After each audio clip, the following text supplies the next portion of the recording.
আসসালামু আলাইকুম সুপ্রিয় শিক্ষার্থীবৃন্দ, আজকের পাঠে সবাইকে স্বাগত। আজ আমরা নবম দশম শ্রেণীর গণিত বইয়ের 2.1 অধ্যায়ের কয়েকটি কাজ এবং উদাহরণের কয়েকটি গাণিতিক সমস্যা নিয়ে আলোচনা করব। আর যদি আমাদের সময় থাকে তাহলে আমরা অবশ্যই অনুশীলনীর কয়েকটি গাণিতিক সমস্যা নিয়েও আলোচনা করব।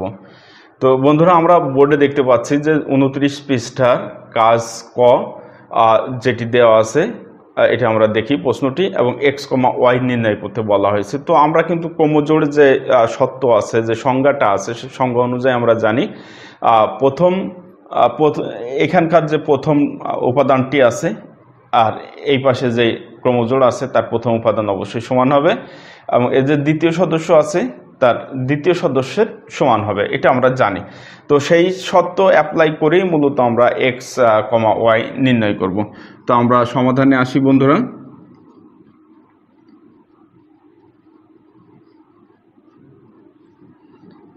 আমরা লিখব, দেওয়া আছে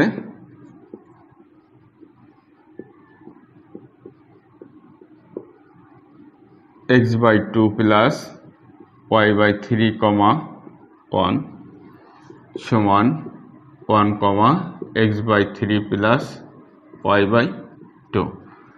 তাহলে সে কথাটি লিখি আমরা, ক্রম জোড়ের সংজ্ঞা অনুযায়ী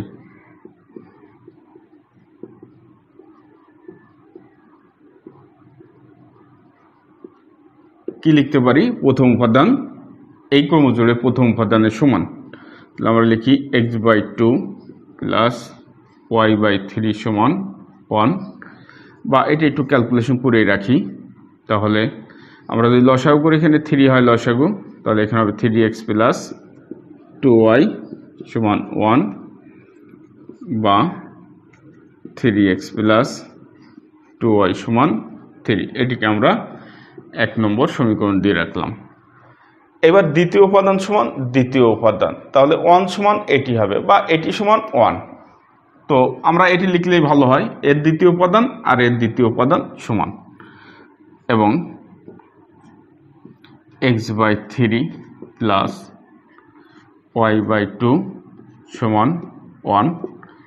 একই কাজ করব, এখানে লসাগু করি, 6, 2x প্লাস 3y সমান 1। আমরা এখানে একটু ভুল লিখেছিলাম, দেখো এখানে লসাগু হয় 2 আর 3 এর লসাগু হয় 6, এখানে আমরা 6 দিয়ে দিলাম। হ্যাঁ বন্ধুরা, তো এইখানে আমরা লসাগু করেছিলাম 6 হয়েছিল, তারপর 3 দিয়ে 6কে ভাগ করি 2 হয়, সেটা 2x হয়েছে। 2 দিয়ে 6কে ভাগ করি 3 হয়, 3y হয়, বা 2x প্লাস 3y সমান 6। এটি আমরা 2 নম্বর সমীকরণ দিলাম। তো বন্ধুরা, আমাদের কাজ কিন্তু হয়ে গিয়েছে। দেখো এখন 1 আর 2 এটা অপনয়ন পারো, অথবা প্রতিস্থাপন পারো, অথবা নির্ণয় পদ্ধতি পারো, যেইভাবে তোমার খুশি সেইভাবে কিন্তু x আর y এর মান নির্ণয় করা সম্ভব। তো আমরা অপনয়নে করি। তো অপনয়নে আমরা x কে ভ্যানিশ করব। তাহলে দেখো এই x এর শক 2 আর এই x এর শক 3, তাহলে এটা শক দিয়ে এটিকে গুণ আর এটি শক দিয়ে এটিকে গুণ। তো আমরা সেভাবে গুণ করব। তাহলে এই 2 দিয়ে 1 নংকে গুণ করি, তাহলে কত হবে? দেখো সমীকরণ 1 গুণিত 2 বিয়োগ সমীকরণ, আমরা যদি একটু লিখি,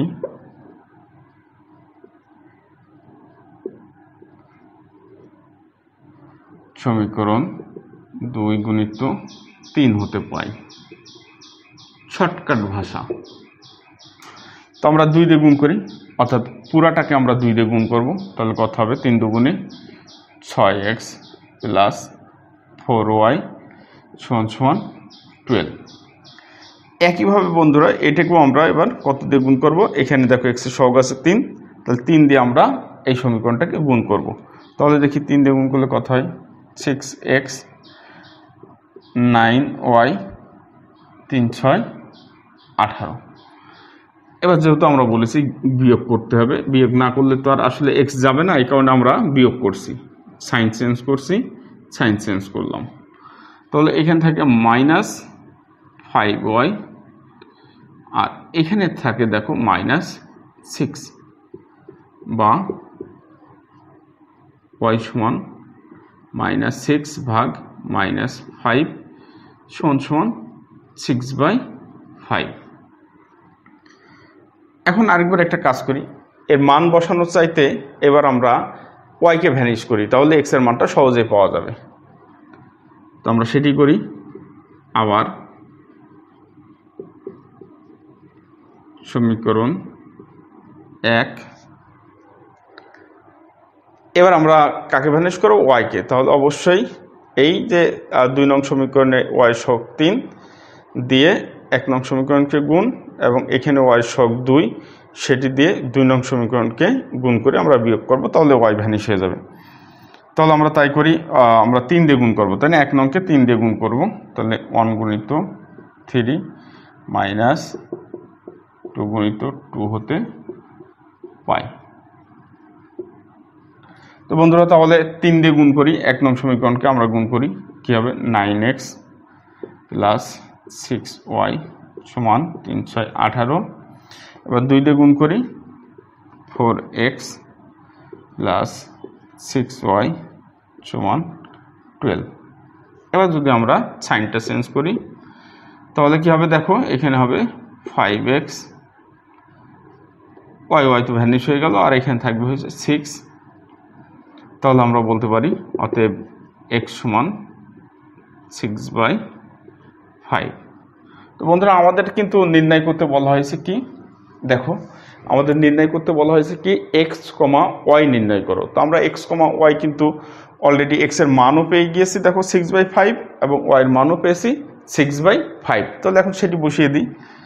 অতএব x, y সমান, x এর মান কত পেয়েছি? দেখো 6/5। তাহলে আমরা এখানে 6/5 বসিয়ে দিই। আর y পেয়েছি কত? এই যে এখানে দেখো, y পেয়েছি 6/5।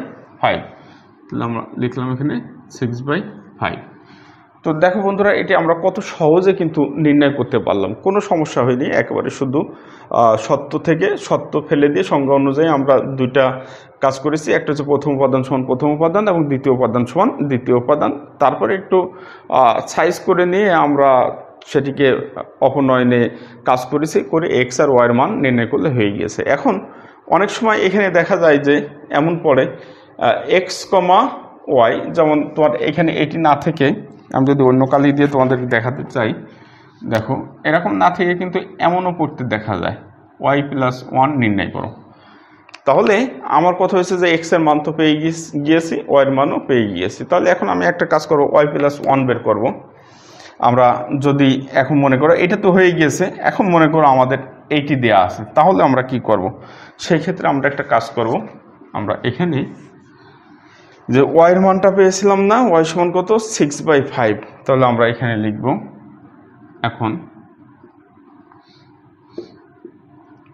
y+1 সমান 6/5 + 1 সমান লসাগু করো 6, 5 হবে লসাগু, তাহলে 6 + 5 তখন 11/5।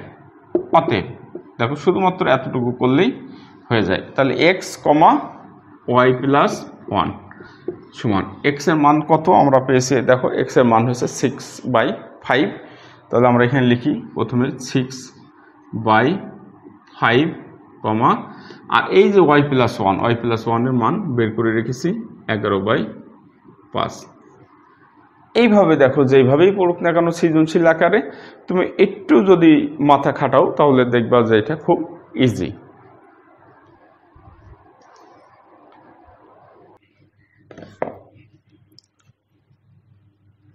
হ্যাঁ বন্ধুরা, এবারে আসি 29 পৃষ্ঠারই কাজ খ নিয়ে আলোচনা করি। দেখো পি সমান দেওয়া আছে একটি সেট, কিউ সমান এবং আর সমান দুটি, মোট 3টি সেট দেওয়া আছে। তাহলে আমাদের দেখাতে হবে P union Q cross R এবং P intersection Q cross Q নির্ণয় করে দেখাতে হবে। তো বন্ধুরা, যথারীতি আমরা সমাধান শুরু করি। দেওয়া আছে থেকে লিখব সমাধান। দেওয়া আছে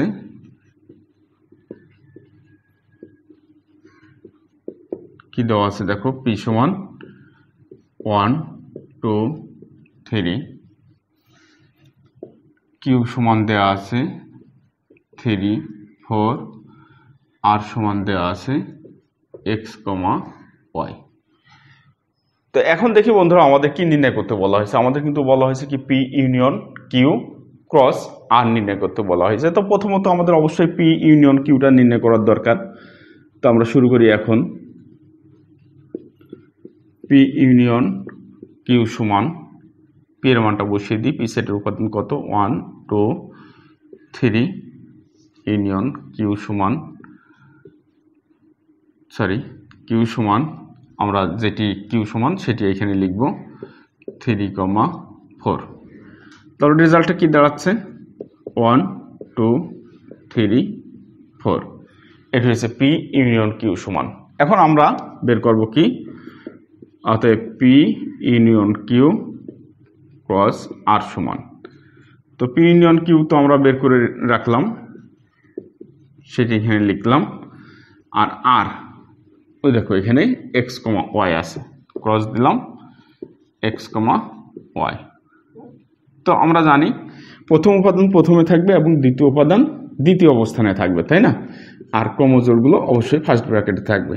তো আমরা সেভাবে লিখি 1, x 1, y 2, x 2, y 3, x 3, y 4, x 4, y এভাবে যাবে। তাহলে 1, x 1, y 2, x 2, y 3, x 3, y। তারপরে আমরা লিখব কি 4, x 4, y। ব্যাস, আমাদের কাজ শেষ। আমাদের পি ইউনিয়ন কিউ ক্রস আর নির্ণয় করতে বলছে, সেটি কিন্তু আমরা নির্ণয় করে ফেললাম। আবার এবার দেখো P intersection Q cross Q আছে। তো আমরা পি ইন্টারসেকশন কিউটা তো আগে নির্ণয় করি। 1 2 3 ইন্টারসেকশন কিউ কত আছে 3, 4। তো এটার রেজাল্ট কত দাঁড়াচ্ছে, আমরা জানি যে মিল যেটা থাকে সেটি নিতে হয়, উভয় সেটের উপাদান যেটা কমন সেটা হবে অ্যান্সার। সেটি লিখলাম পি ইন্টারসেকশন কিউ সমান 3। অতএব P intersection Q cross Q সমান, তো আমরা দেখি পি ইন্টারসেকশন কিউ পেয়েছি 3 ক্রস কিউ সমান কত 3, 4 3, 4। তো একই নিয়ম 3 3 3 4, প্রথম উপাদান অবশ্যই প্রথমে থাকবে। তো 3, 3 আর ক্রমজোড়গুলো ফার্স্ট ব্র্যাকেটে হয় আমরা জানি 3, 4। দেখো কত সহজে এই গাণিতিক সমস্যাগুলো সমাধান করা যায়, আর এই ধরনের গাণিতিক সমস্যা পরীক্ষায় আসতে দেখা যায়। তো বন্ধুরা, তোমরা আমাদের সাথে দীর্ঘক্ষণ ছিলে, আশা করি তোমরা এই লেকচারটি বুঝতে পেরেছো। তো তোমাদের যদি আরও কিছু জানা বোঝার থাকে তাহলে তোমরা কমেন্ট বক্সে জানাতে পারো, আমরা সেগুলো নিয়ে আলোচনা করব। আর এই ভিডিওটি যদি ভালো লেগে থাকে তাহলে অবশ্যই বিভিন্ন সামাজিক যোগাযোগ মাধ্যমে তোমরা ছড়িয়ে দিবে এবং আমাদের চ্যানেলটি, আমাদের পেজটি সাবস্ক্রাইব করবে। তো সবাইকে অসংখ্য ধন্যবাদ জানিয়ে আজকের পাঠ এখানে শেষ করছি।